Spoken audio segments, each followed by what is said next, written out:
सब लीलाओं का विस्तार करते करते अब भगवान की इच्छा हुई कि अब मुझे यहाँ से विदा लेनी चाहिए। समय आ गया है कि मैं इस धरती को छोड़ करके अपने नित्य धाम में चला जाऊं ताकि कलयुग आरंभ हो जाए। क्योंकि कृष्ण है तो फिर कलयुग की क्या औकात की वो आ सके। कलयुग को आना है तो भगवान कृष्ण को जाना पड़ेगा। इसीलिए प्रभु अपनी लीला को समेटने का पूरा आरंभ कर देते हैं। कैसे? ये जितनी भी 16,000 रानियां हैं, इन सबको 10-10 पुत्र हुए, एक एक पुत्रियां हुई। और जामवती जी, जो जामवती भगवान कृष्ण की पटरानी है, जामवंत की पुत्री है, इन जामवती का एक पुत्र था सांब, जिस सांब का विवाह दुर्योधन की पुत्री लक्ष्मणा के साथ हुआ था। दुर्योधन और भानुमति की पुत्री लक्ष्मणा थी और लक्ष्मणा का विवाह सांब के साथ हुआ। लक्ष्मणा का प्रसंग भी महाभारत में बहुत सुंदर प्रसंग है। कृष्ण की पुत्र वधू थी लक्ष्मणा, और जीवन के अंतिम समय तक अगर किसी को कृष्ण की सेवा करने का अवसर मिला था तो वो लक्ष्मणा को मिला था। यद्यपि दुर्योधन की बेटी थी, लेकिन पिता के अंश उसमें नहीं आए। पिता एकदम अधर्मी था और ये एकदम प्रभु की परम भक्त थी, इसलिए इनको भगवान ने सेवा का अवसर दिया। तो सांब ने एक दिन कुछ अपने मित्रों के साथ मिलकर साधुओं का अपमान किया। पुरुष था लेकिन स्त्री बनके, औरत बनके, घूंघट करके और गर्भ में कुछ वस्त्र इत्यादि लगा के संत के पास पहुंच गए। बालक थे, बालक स्वभाव में पहुंच गए संत का मजाक उड़ाने के लिए। जाके संत से पूछ रहे, महाराज जी आप तो अंतर्यामी हो, तो बताओ ये जो महिला है इसके गर्भ से किसका प्रागट्य होगा, बेटी होगी कि बेटा होगा? अब संत सचमुच जानकार थे, आंख बंद करके समझ गए कि हमारे साथ ये मजाक किया जा रहा है। तो क्रोध में आके संतों ने श्राप दे दिया कि इसके गर्भ से ना तो पुत्र होगा ना पुत्री होगी, इसके गर्भ से एक मूसल प्रकट होगा जो तुम्हारे पूरे वंश का तहस नहस कर देगा। घबराए बालक सारे, यदुवंशी बालक, साड़ी खोली, एक मूसल निकला, उसको लेके उग्रसेन महाराज के पास आ गए। यहां अगर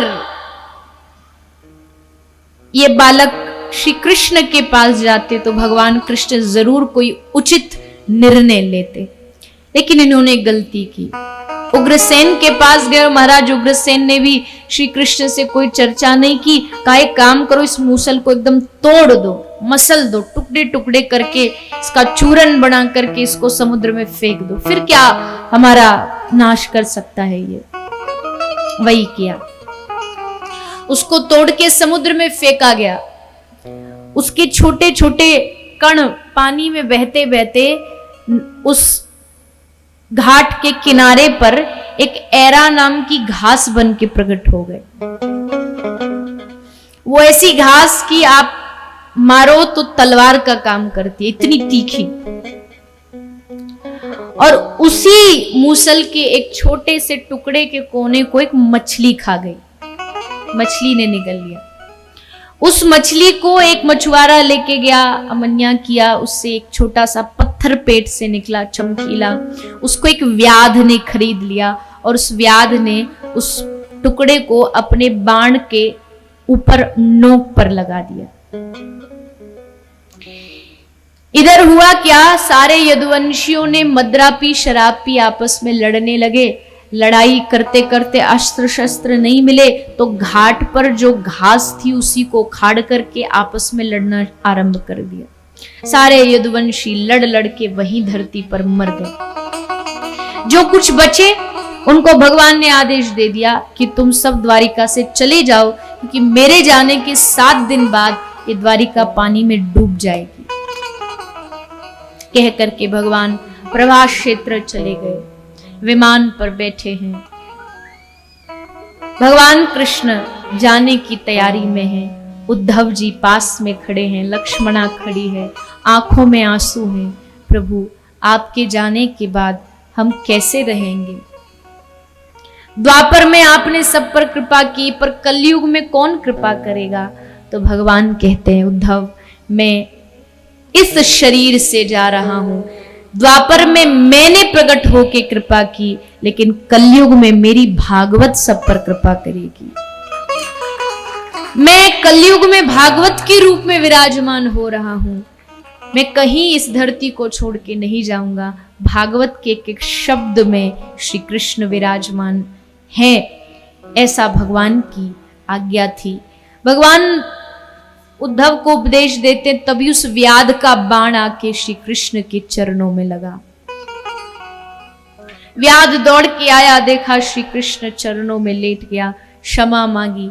लेकिन भगवान ने कहा कि व्याध, इसमें तुम्हारा कोई दोष नहीं, मेरी लीला है, मेरी इच्छा के अनुसार ये सब हुआ है। मैं इसी प्रकार जाना चाहता था। और सब भगवान सब पर कृपा करते हुए, सबको उपदेश देते हुए सदेह, भगवान कोई मरते थोड़ी है, भगवान की कोई मृत्यु थोड़ी होती है कि व्याध का बाण लगा और भगवान की मृत्यु हो गई। ना ना ना, ये एक लीला थी। लेकिन भगवान सदेह अपने नित्य धाम में प्रविष्ट हो गए, गोलोक धाम की ओर चले गए। तब से आज तक 5000 वर्ष, 5500 वर्ष के आसपास कलयुग को आरंभ हुए हो चुके हैं।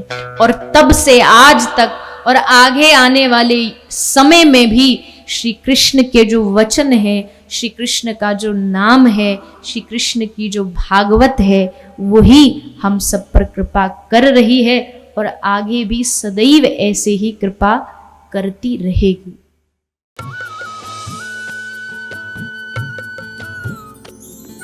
सर्वधर्म संगम, धर्म के सच्चे प्रहरी।